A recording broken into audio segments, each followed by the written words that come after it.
6 men were trapped in a fenced pit, 5 meters deep. If all of them escaped within 2.5 hours, they would win $100,000. But there was one strict rule: no one could use the same escape route.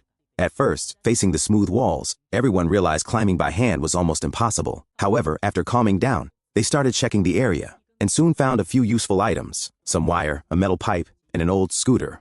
The first plan was the most direct: a human ladder. The strongest men stood at the bottom, stacking up one by one. The lightest guy, Jack, went first. He stepped on his teammates' shoulders, grabbed onto some vines, and pulled himself over the fence. The pit instantly erupted with cheers, but that route was no longer allowed. The second route had more footholds, so they saved it for David, who had an injured foot. With very little effort, he climbed out successfully.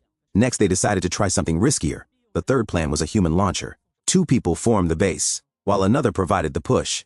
The first attempt failed, but after a quick adjustment, Mark caught the railing and escaped on the second try. Then Ben started thinking differently. He tied the wire to the scooter, trying to make a simple grappling hook. After several failed throws, a teammate tried once, and the scooter got stuck on the fence immediately. But a new problem appeared. The wire was too thin to grip, so Ben tied a wooden stick to the wire, turning it into a soft ladder, but he was too heavy to pull himself up, so he gave the chance to Lucas. Lucas climbed halfway, but the wire cut into his hands, forcing him to give up. At the critical moment, Ben stepped in again. He took apart an old chair, combined the metal frame with 2 wires, and increased the grip area. This time it held.